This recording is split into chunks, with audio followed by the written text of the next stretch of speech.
Disclaimer. இந்த video எந்த loan app, bank அல்லது ஃபினான்ஷியல் சர்வீஸையும் ப்ரமோஷன் செய்யவில்லை. இது கல்வி மற்றும் பொது தகவல் நோக்கத்திற்காக மட்டும். ஆரம்பத்திலே சொல்லிடுறேன், இது ஃபினான்ஷியல் அட்வைஸ்லாம் கிடையாது, என்னுடைய அனுபவம். இப்போ வரைக்கும் நம்ம காசு பணத்துக்காக கஷ்டப்பட்டுட்டு இருக்கிறோம்னா நம்மளாம் நினச்சிக்கிட்டு இருக்கோம், ஐயோ நம்மளுக்கு நல்ல வருமானம் இல்லை, நம்ம அப்பா அம்மா சம்பாரிச்சு வைக்கல, நம்ம அதனால இப்படி இருக்கிறோம் அப்படின்ற மாதிரி நம்ம நினச்சிக்கிட்டு இருக்கோம். ஆனால் உண்மையாலும் காரணம் என்ன தெரியுங்களா? நமக்கு ஒரு ஜிபிஎஸ் இருக்குல்ல, மொபைலில் ஒரு ஜிபிஎஸ் இருக்குது. நம்ம ஒரு இடத்துக்கு போகணும்னா நமக்கு தெரியும், இங்கேருந்து ஒரு இடத்துக்கு போகணும்னா நம்ம என்ன பண்ணுவோம்னா, ஸோ மெயினாக நம்ம எங்கே போகிறோமோ அந்த லொக்கேஷன் அப்படின்றது கொடுக்கணும். அது கரெக்டு தான். ஆனால் இன்னொரு முக்கியமான விஷயம் என்னன்னா, நீங்கள் எங்கே இருக்கிறீங்க, எந்த இடத்துல இருக்கீங்க அப்படின்றத கரண்ட் லொக்கேஷன் அப்படின்றத ஆன் பண்ணணும்.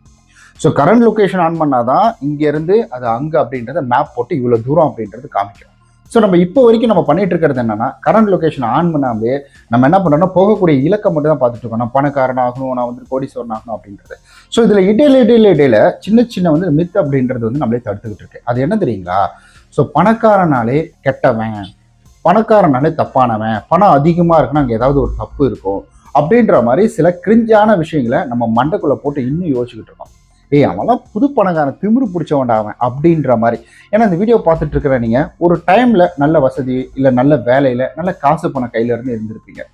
அந்த டைமில் உங்களை பார்த்து கூட யாராவது ஒருத்தர் சொல்லியிருக்கலாம், அவன்லாம் புது பணக்காரன்டா, இல்லை காசு வந்துருச்சு பாரு அப்படின்னு மாதிரி.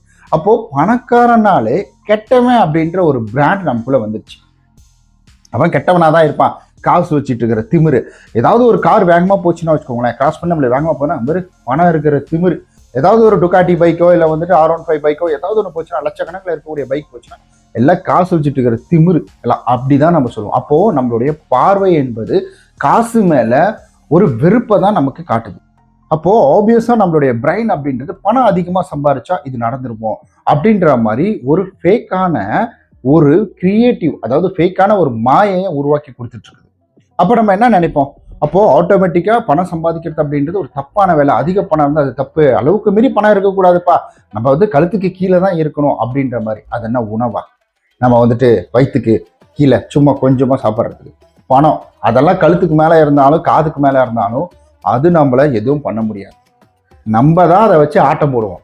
நல்லா யோசிச்சு பாருங்களேன், என்கிட்ட ஒரு 10 லட்ச ரூபா இருக்குன்னா அந்த 10 லட்ச ரூபா யாராவது தெருவில் போனாங்கன்னா அப்படியே ஒரு மாதிரி மீசி அமுறிக்கிட்டு அப்படி புஷ்பா மாதிரி இப்படி தூக்கிட்டு நட, நம்மளால் ஒருத்தர் சொன்னார், புஷ்பா மாதிரி இப்படி தூக்கிட்டு நடறா அப்படின்ற மாதிரி. அதை என்கிட்ட சொல்லுமா? பண்ணுற தப்பெல்லாம் நான், என்கிட்ட பணம் இருக்குது, நான் எவ்வளோ பெரிய ஆள் தெரியுமா, கார் இருக்குது, வீடு இருக்குது, எல்லாம் பட அப்படின்ற அந்த மாதிரி பண்ணக்கூடிய சிக்னல்லாம் நான் பண்ணுறேன்.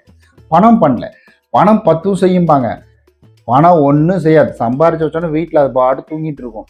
அந்த தூங்கிட்டு இருக்கிற பணத்தை வச்சு மனுஷங்க போடுற ஆட்டம் தான் இங்கே அதிகமாக இருக்குது. அப்போது முதல்ல இதெல்லாம் ஓரங்கட்டுங்க. எப்படி நம்ம 6 பேக் போட்டால் ஒரு சில விஷயங்கள் சொல்லிட்டு இருந்தாங்க இல்லைங்களா? 6 பேக் போட்டால் இவனுக்கு குழந்தைய பிரகாரம் அப்படின்ற மாதிரிலாம் சொல்லிட்டு இருந்தாங்க. சூர்யா போட்டிருக்காரு, நம்ம கிருத்திக் ரோஷன், தமிழில் எத்தனை ஆக்ட்ரஸ் 6 பேக் அப்படின்றத வச்சு வேற லெவலில் இருக்காங்க. ட்வின்ஸு இவருக்கு, பரத் அவருக்கு தான் ட்வின்ஸுன்னு நினைக்கிறேன். 6 பேக் அவரெல்லாம் வேற லெவல். 555 3 மாதத்துலேயே இன்னும் அவ்வளோ உடம்பை குறைச்சி பயங்கரமாக கொண்டு வந்து. அப்போது இந்த மாதிரி விஷயங்கள் எதனால் சொல்கிறாங்க அப்படின்னு நீங்கள் பார்த்தீங்கன்னா நல்லா கவனிச்சு பாருங்களேன். ஸோ என்னை பொறுத்த வரைக்கும் நான் சொல்கிறேன், இது எல்லாமே என்னுடைய ஒப்பீனியன் தான். ஸோ ஒரு சில புக்கில் படித்த ரெஃபரன்ஸும் இதில் இருக்குது. ஆனால் ஃபினான்ஷியல் அட்வைஸரை மட்டும் இதை எடுத்துக்காதீங்க, ஏன்னா நான் ஃபினான்ஷியல் அட்வைஸர் கிடையாது.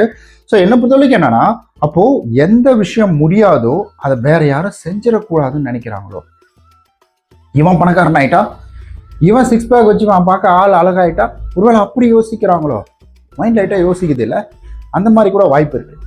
ஏன்னா இந்த மாதிரி நிறைய பேர் ஸோ 6 பேக் வச்சு அதுவாயிடும், இதுவாயிடும், ஜிம்முக்கு போகக்கூடாது, அதுவாயிடும், நரம்பு தளர்ச்சிக்கணும், அந்த மாதிரி ஒரு சில விஷயங்களை கிரிஞ்சாவே சொல்லிட்டு இருப்பாங்க. ஸோ இதெல்லாம் பார்க்கும்பொழுது நம்ம யோசிச்சு பார்க்கும்போது அப்போ ஒருத்தன் வாழ்க்கையில் வளர்ந்துடக்கூடாது அப்படின்றதுல புரியா இருக்காங்க. அப்போ நம்ம என்ன பண்ணணும்? நீங்கள் நல்லா யோசிச்சு பாருங்களேன். பெரிய பெரிய பணக்காரங்க அப்படின்றது பார்த்தீங்கன்னா அவங்க மெஜாரிட்டியாக அவங்கள விட பணக்காரங்கள்ட்ட தான் அவங்க வச்சுப்பாங்க, அதாவது ரிலேஷன்ஷிப் அப்படின்றது வச்சுப்பாங்க. நான் பணக்காரன்னு சொல்றது மைண்ட் அளவில். நீங்கள் உடனே காசு நிறையா இருக்கே, இவன் காசு பணம் பார்த்து பழகிறாமா அப்படின்னு நினச்சிக்காதீங்க.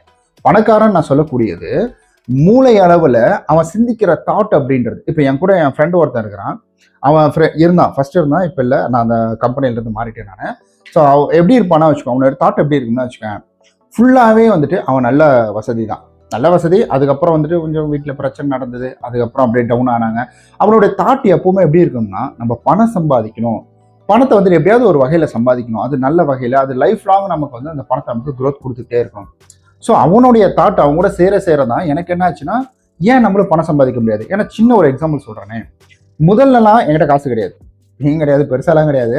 ஓரளவுக்கு அன்றாட லைஃபை நகர்த்துறதுக்கு கூட என்கிட்ட இல்லை. அப்போலாம் பெட்ரோலுக்கே வந்துட்டு ஒரு 2 நாளைக்கு 3 நாளைக்கு ஒருக்க வந்துட்டு பைக் மாதிரி வந்துட்டு அட்வான்ஸ் மாதிரி வாங்கிட்டு தான் பெட்ரோலே போட்டு போவோம். 500 காசு கொடுத்தா சம்பளத்தில் பிடிச்சிக்கோங்க கொடுக்கும்போது அப்படின்னு சொல்லிட்டு தான் வாங்கிட்டு போவோம் அப்போலாம். ஸோ நான் சொல்கிறது வந்து ஒரு 10 வருஷம் சென்னை வந்து புதுசில். அப்போ வந்துட்டு அவன் என்ன பண்ணுவான்னா, என்கிட்ட காசு இருக்காது, அவன் வந்து டீ கடைக்கு கூப்பிட்டு போக மாட்டான். அவன் நேராக என்ன பண்ணுவான், ஜூஸ் கடைக்கு தான் கூப்பிட்டு போவான். ஜூஸ் கடைக்கு கூப்பிட்டு போகும்போது வந்துட்டு, உனக்கு என்ன ஜூஸ் குடிக்கிறவன்? எனக்கு டீ போதுனா. ஜூஸ் குடுறா, நல்லா இருக்கும், உடம்புக்கு நல்லது, ஜூஸ் குடுறா அப்படிமா. ஸோ ஆனால் எனக்கு எப்போவுமே டீ தான் பிடிக்கும்.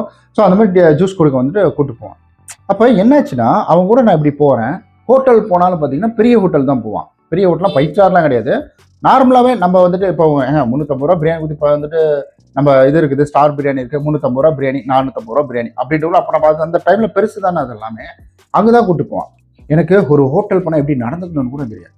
அப்போது அவன் என்னை கூட்டிகிட்டு போகிற இடம் அப்படின்றது பார்த்தீங்கன்னா எல்லாமே வந்து பெருசு பெருசாக இருக்கும். அப்போ எனக்கு என்னன்னா, எனக்கு ஒரு ஆசை வந்துச்சு. அப்போது நம்ம ஒய்ஃபை கூப்பிட்டு போனாலும் இந்த மாதிரி இடத்துக்கு போகணும், நம்ம ஃபேமிலியோட இந்த மாதிரி இடத்துக்கு போகணும், அம்மா அப்பா கூட்டிகிட்டு போய் இங்கே சாப்பாடு வாங்கி கொடுக்கணும், மாமனார் மாமியார் மச்சான் இந்த மாதிரி நம்மளுடைய சொந்தக்காரங்களை கூட்டிட்டு போய் இந்த மாதிரி பெரிய பெரிய ஹோட்டலில் வாங்கி கொடுக்கணும் அப்படின்ற ஒரு தாட்டு. அப்போ ஆப்வியஸாக எனக்கு என்ன ஆகுதுன்னா, என்னுடைய தாட் ப்ராசஸ் அப்படின்றது பெருசாக மாறுது. அப்போ நான் என்ன பண்ணுறேன், அப்போது நான் வந்து இந்த இடத்துக்கு கூப்பிட்டு போனால் கடனை வாங்கி எல்லாத்தையும் இங்கே கூப்பிட்டு போகக்கூடாது.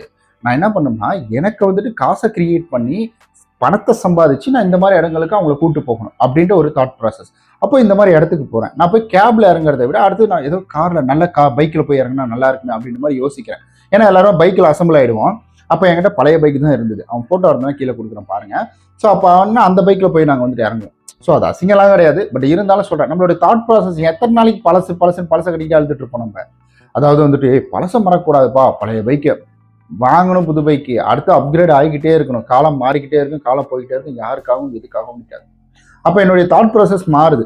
நான் பைக்கில் போகிறேன், அதுக்கடுத்து அதே இடத்துக்கு தொடர்ந்து போகும்போது ஏன் குடும்பத்தோட காரில் போனால் நல்லா இருக்குமா அப்படின்ற ஒரு யோசனை. அப்புறம் கார் வாங்குறேன். ஸோ இப்படி என்னுடைய லைஃப் அப்படின்றது அந்த ஒரு பர்சனால கொஞ்சம் கொஞ்சமாக மாற ஆரம்பிச்சது.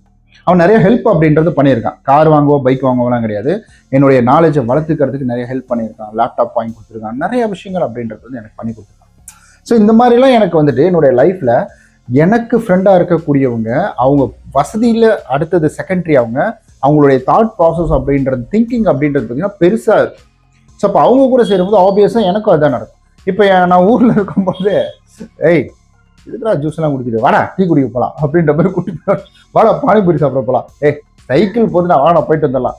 ஸோ அந்த ப்ராசஸை நான் சொல்கிறேன் நான், அது எப்படி இருக்குது பாருங்களேன்.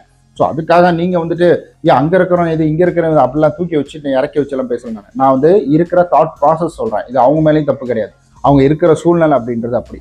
அப்போ இதெல்லாம் நான் சேஞ்ச் பண்ணிக்கிட்டேன். இதெல்லாம் கிரிஞ்சி, இவன் வந்து பணக்காரனாக இருந்தால் கெட்டவன், இவன் வந்துட்டு பணம் சம்பாதிச்சா பணம் நம்மளை தப்பான வழிக்கு கூட்டு போயிடும், தப்பான வழியில் மட்டும்தான் நிறைய பணம் சம்பாதிக்க முடியும் அப்படின்றது வந்துட்டு பொய். நல்ல மனசு, நல்ல ஆரோக்கியமான உடம்பு, அதுக்கு அடுத்தது நல்ல தாட் ப்ராசஸ் வந்துட்டு நிறையா நல்லா இருந்ததுன்னா நம்ம அடிக்கக்கூடிய பிஸ்னஸ் அப்படின்றதுல செம்மையாக க்ரோத் ஆகும், நிறைய பணம் சம்பாதிக்கலாம். பணம் இருந்தால் நம்ம கெட்டு போயிட மாட்டோம். பணம் இருந்தால் மேலும் மேலும் சந்தோஷமாக ஆரோக்கியமாக குடும்பத்தோட சந்தோஷமாக இருக்கும். ரொம்ப நன்றி இந்த பதிவை நீங்கள் இவ்வளோ தூரம் பார்த்ததுக்கு. வேறு எதனாச்சும் இதில் கேள்விகள் இருக்குன்னா நீங்கள் மறக்காமல் கீழே வந்துட்டு கமெண்ட் பண்ணுங்கள். ஏன்னா நீங்கள் பர்சனலாக ஃபாலோ பண்ணணும்னு நினச்சிங்கன்னா நம்மளுடைய WhatsApp channel, Instagram channel, so Telegram channel, இது எல்லாத்தோடைய லிங்க்கும் கீழே இருக்குது, மறக்காமல் ஜாயின் பண்ணிக்கோங்க. ரொம்ப நன்றி.